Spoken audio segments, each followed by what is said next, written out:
Hello friends, మీ అందరికీ కూడా శుభం జరగాలని కోరుకుంటూ కార్తీక పౌర్ణమి కార్తీక మాసం శుభాకాంక్షలతో మరో కొత్త వీడియోతో మీ ముందుకు వచ్చేసిందండి మన ఛానల్. ఓం నమ శివాయ, ఓం నమో నారాయణాయ. కార్తీక దామోదర. అసలు కార్తీక మాసము శివకేశవులకు ప్రీతికరమైన ఈ మాసము ప్రతిరోజు కూడా విశేషమైనదే. కార్తీక మాసం అంతా ఒక ఎత్తు అయితే కార్తీక పౌర్ణమి ఇంకా ఎంతో విశేషమైనది. ఈరోజు 365 ఒత్తులను వెలిగించి పూజ ఎలా చేసుకోవాలి, ఎప్పుడు ఎలా వెలిగించుకోవాలి, ఉసిరి దీపము, పూజా సామాగ్రి, ఉపవాస విధానము, ఏ సమయంలో వెలిగించాలి, ఏమి నియమాలు పాటించాలి, ఇవన్నీ కూడా మనం ఈరోజు ఈ వీడియోలో చూద్దామండి. 365 ఒత్తులు వెలిగించుకునే వాళ్ళు, కార్తీక పౌర్ణమి రోజు కుదరని వాళ్ళు, కార్తీక సోమవారాలలో ఏకాదశి, ద్వాదశి, కోటి సోమవారాలు, ఇంకా పోలీస్ వర్గము, ఇటువంటి కార్తీక మాసంలో విశేషమైన రోజుల్లో వెలిగించుకోవచ్చు. చంద్రుడు కృత్తికా నక్షత్రంలో సంచరిస్తాడు కనుక ఆ రోజును మనము కార్తీక పౌర్ణమిగా జరుపుకుంటాము. పూర్ణచంద్రుడు ఉన్నప్పుడు ఎవరైతే దీపం పెడతారో వారి ఇంట శివపార్వతులు, లక్ష్మీనారాయణులు కొలువై ఉంటారని, ఆ ఇల్లు సిరి సంపదలు సుఖ సంతోషాలతో కలుగుతాయని మన పురాణాలు చెబుతున్నాయి. చంద్రకిరణాలు ఈరోజు మన మీద పడితే సకల దోషాలు తొలగి ఆయుర ఆరోగ్యాలు కలుగుతాయి. కార్తీక పౌర్ణమి రోజు ఏ చిన్న పని చేసినా అది కోటి రెట్ల ఫలితాన్ని కలుగజేస్తుంది. ఆ రోజు చేసే స్నానం, దీపం, పూజ, దానం ఇవన్నీ అశ్వమేధ యాగం చేసిన పుణ్యం కలుగుతుంది. కార్తీక మాసం సర్వదేవతలకు ప్రీతికరమైనది. కార్తీక మాసం ఎంతో పవిత్రమైనది, విశిష్టమైనది. దీన్నే మనం దేవదీపావళి అని, త్రిపుర పౌర్ణమి అని అంటాము. పౌర్ణమి మనకి ప్రతి నెల వస్తుంది, కానీ చంద్రుడు కృత్తికా నక్షత్రంతో కూడిన పౌర్ణమికి ఉండే ప్రత్యేకతే వేరు. ఈరోజు చంద్రుడు ఎంతో శోభాయమానంగా వెలుగొందుతాడు. అంటే మనకి ప్రతి నెల వచ్చే పౌర్ణమికి ఉండేదానికన్నా ఈరోజు చంద్రుడు చాలా శోభాయమానంగా ఎంతో కాంతివంతంగా వెలుగొందుతాడట. ఇవన్నీ కూడా మిగిలిన విషయాలన్నీ కూడా మధ్యలో ఎక్స్ప్లెయిన్ చేస్తాను ఫ్రెండ్స్. మనము పౌర్ణమి రోజు ముందు సూర్యోదయానికి మునిపై నిద్రలేచి చక్కగా ఇల్లంతా శుభ్రం చేసుకొని తలస్నానం చేసి ఇంటి ముంగిట చక్కగా ముగ్గు పెట్టుకొని గడపకి పసుపు కుంకుమలు రాసుకోవాలి. ఈరోజు పొద్దున మనము మామూలుగా దీపం ముగ్గు పెట్టుకొని సాయంత్రం చక్కగా రంగవల్లికలతో వేసుకొని ఇంటి ముంగిట కానీ మనము దీపావళికి పెట్టుకుంటాము కదండి, అలా చక్కగా ఇంటి ముంగిట తులసి కోట వద్ద ఎక్కడ పెడితే అక్కడ చక్కగా బాగా దీపాలతోటి వెలుగొందించుకోవాలి మనం ఇంటిని. ఆ తర్వాత ఇంట్లో చక్కగా మనము దేవుడి శుభ్రం చేసుకొని ఉంచుకుంటాము కదండి, చేసుకొని దేవుడి దగ్గర దీపం పెట్టుకోవాలి. మనము ఈ కార్తీక మాసంలో సూర్యోదయానికి మునుపు లేదు అంటే సాయంత్రం పూట మాత్రమే చేసుకుంటాము పూజ అనేది. ఈ 365 ఒత్తులు వెలిగించే రోజు మాత్రం మనము పొద్దున్నే వెలిగించాలి అనుకున్న వాళ్ళు పొద్దున్న వెలిగిస్తారు. లేదు అంటే ఉపవాసం ఉండి సాయంత్రము పున్నమి చంద్రుడు ఉన్నప్పుడే వెలిగిస్తారండి. మనకి కార్తీక పౌర్ణమి అంటేనే చంద్రుడు, పున్నమి చంద్రుడు ఉన్నప్పుడే లెక్క కాబట్టి పొద్దునంతా ఉపవాసం ఉండి సాయంత్రము చంద్రకిరణాలు పడే దగ్గర చంద్రుని ఉన్నప్పుడు మాత్రమే వెలిగిస్తాము.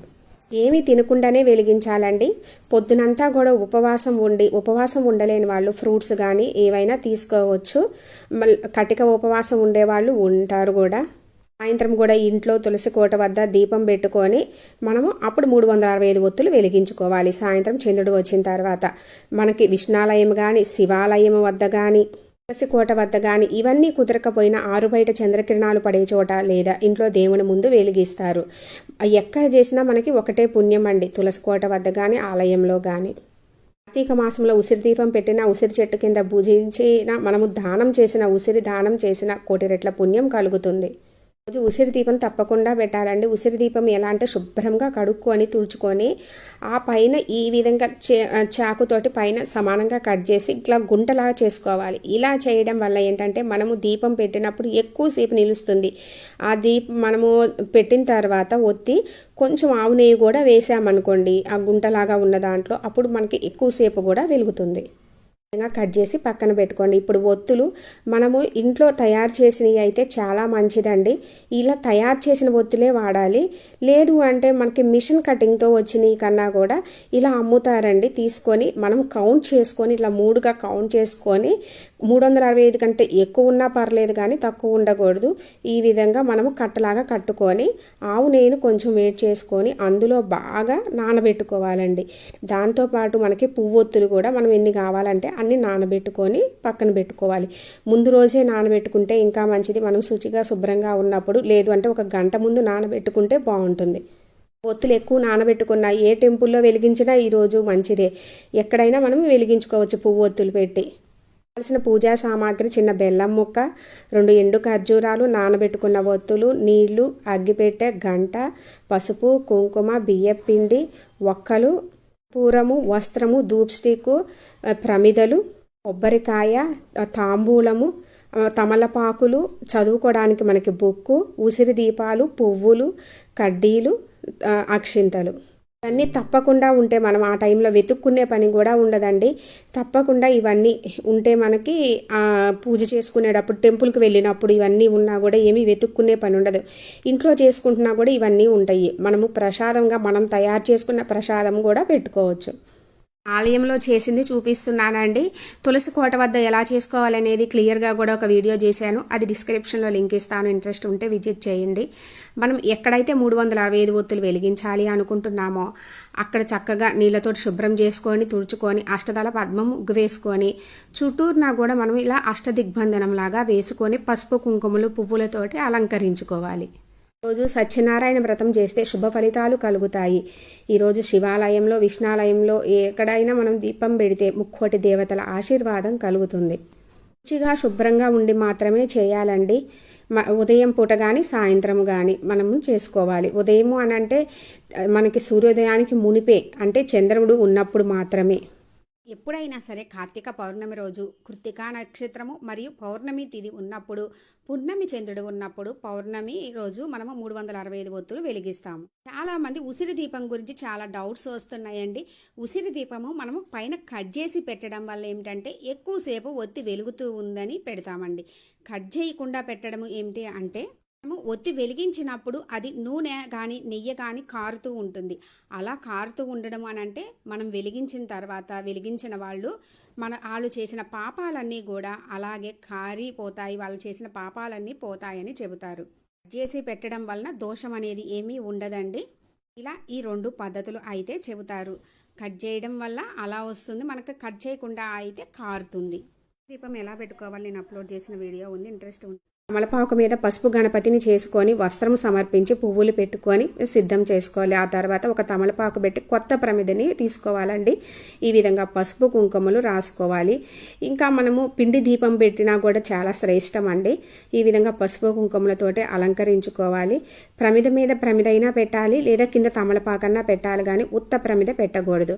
ఇప్పుడు మనము ఉసిరికాయలు కట్ చేసి తెచ్చుకున్నాం కదండి, వాటికి కూడా మనము పసుపు కుంకుమలు రాసుకొని కింద తమలపాకు కానీ లేదా ప్రమిదలో కానీ పెట్టుకోవాలి. ఇప్పుడు ఒత్తుల్ని కింద ఈ విధంగా పువ్వులా చేసుకొని ఒక 5 ఒత్తుల్ని పైకి ఈ విధంగా లాక్కొని అరేంజ్ చేసుకోవాలండి. ఈ విధంగా అన్ని సిద్ధం చేసుకున్న తర్వాత కర్పూరంను మనం అన్నిటికీ పైన రాసుకుంటే తొందరగా కూడా వెలుగుతుంది, ఎక్కువసేపు వెలుగుతుందండి వెంటనే. అందుకోసం 65 ఒత్తులకి మాత్రం 1-2 కర్పూరం బిళ్ళలు వేసుకోవచ్చు.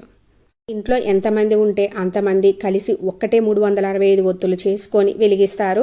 కొందరు ఇంట్లో 4 ఉన్నారనుకోండి, 4 365 ఒత్తులు పెట్టి అలా కూడా వెలిగించుకుంటారు. ఇప్పుడు మనము ఏ ఇంట్లో అయినా నిత్య దీపం పెడతారో వారి ఇల్లు సుఖ సంతోషాలతో తులతూగుతుంది. అయితే సంవత్సరంలో మనకి 365 రోజులు వస్తాయి. అన్ని రోజులు అందరికీ కుదరదండి, ఆడవాళ్ళకి అడ్డంకులు వస్తాయి. అందుకని ఈరోజు మనము 365 ఒత్తులు, రోజుకో ఒత్తి చొప్పున 365 ఒత్తులు వెలిగిస్తే సంవత్సరం మొత్తం కూడా చేసిన పుణ్యం కలుగుతుంది. కుదరని వాళ్ళు కార్తీక సోమవారాలు కానీ, ద్వాదశి, ఏకాదశి ఇటువంటి రోజుల్లో కూడా వెలిగించుకోవచ్చు. విధంగా నైవేద్యాలు, తాంబూలము సమర్పించుకొని అప్పుడు మనం దీపం వెలిగించుకొని ముందుగా గణపతిని పూజించుకోవాలి. గణపతి అష్టోత్తరము, లేదా మనకి టైం ఉండదు కదండి టెంపుల్లో అయితే శుక్లాంబరధరం విష్ణుం శశివర్ణం చతుర్భుజం ప్రసన్నవదనం ధ్యాయే సర్వ విఘ్నోపశాంతయే అని గణనాథుని పూజించుకొని అక్షింతలతోటి పువ్వులతోటి పూజించుకున్న తర్వాత మనము శివాష్టోత్తరం కానీ, విష్ణు అష్టోత్తరము కానీ, లేదు మనము చంద్రుని అష్టోత్తరం చదువుకున్నా మంచిదండి. ఈ విధంగా చదువుకొని చింతలు పూలు సమర్పించి అప్పుడు మనం కొబ్బరికాయ కొట్టుకొని హారతి ఇచ్చుకోవాలండి. ఇంట్లో తులసి కోట దగ్గర వెలిగించుకునేట్లయితే కార్తీక పురాణం చదువుకుంటే ఈరోజు చాలా మంచిది. ఇంకా విష్ణు అష్టోత్తరము, శివ అష్టోత్తరము, తులసి అష్టోత్తరము, ఏమైనా మనకు వచ్చిన శ్లోకాలు ఇవన్నీ చదువుకోవాలండి. కొబ్బరికాయ కొట్టుకొని హారతి ఇచ్చుకున్న తర్వాత ప్రదక్షిణలు చేసుకోవాలి. ప్రదక్షిణలు చేసుకున్న తర్వాత మనము గణనాథుని దగ్గర అక్షింతలు, ఆ దేవుని దగ్గర పెట్టిన అక్షింతలు మన మీద వేసుకోవాలి. అయితే 365 ఒత్తులు ఈ విధంగా వెలిగిన తర్వాత మనము ఒకసారి ఇట్లా రౌండ్గా తిప్పిన తర్వాతనండి ఆ మొత్తము కాలాలండి, బూడిదలాగా అవ్వాలన్నమాట. అట్లా వదిలేసి రాకూడదు, ఒకవైపుకి తిప్పుకొని వస్తే మంచిది. రోజు దీపదానం చేస్తే మనకి 1,000 రెట్ల పుణ్యం కలుగుతుంది. మనం ఉసిరి దీపం దానం చేసిన సాలగ్రామము ఈ విధంగా ఈరోజు మనకి ఒక పెద్ద ప్లేట్లో బియ్యము పోసి ఉసిరి దీపం పెట్టి ఈ విధంగా కొంచెం డబ్బులు పెట్టి తాంబూలం పెట్టి అలా మనము ఈరోజు దానం చేస్తే మనం చేసే పాపాలు అన్నీ కూడా ఆ దానంతో తొలగిపోతాయట. ఆ గణపతిని మనం చేసుకున్న పసుపు గణపతిని ఇంటికి కూడా తీసుకొచ్చుకోవచ్చండి.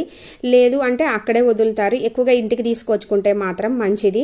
మనం పెట్టిన తాంబూలంలో ఒక అరటిపండు, ఒక కొబ్బరి చిప్ప ఇవైతే ఇంటికి తీసుకొచ్చుకుంటాము. ఇంట్లో చేసుకుంటే అన్నీ మనమే వాడుకుంటాము. ఈరోజు అన్నీ చదవలేకపోయినా ఓం నమో నారాయణాయ అని కానీ ఓం నమఃశివాయ నమః అని కానీ పఠించిన మనకి ఎన్నో జన్మల పుణ్యం లభిస్తుంది. ఉసిరి దీపాలు అనేవి బేసి సంఖ్యలోనే వెలిగించుకోవాలండి. 5 అలా వెలిగించుకోవాలి. ఉసిరి దీపం పెట్టి పూజారికి మనం దానం ఇచ్చినా కూడా దక్షిణ పెట్టి చాలా పుణ్యం లభిస్తుంది. నాకు తెలిసింది మీతోటి షేర్ చేసుకున్నాను ఫ్రెండ్స్. ఎంతో పవిత్రమైన ఈ కార్తీక మాసంలో నియమనిష్టలతోటి భక్తి శ్రద్ధలతోటి ఆ శివకేశవులను పూజించి ఆ శివకేశవుల అనుగ్రహం పొందాలని కోరుకుంటున్నాను ఫ్రెండ్స్. Thanks for watching.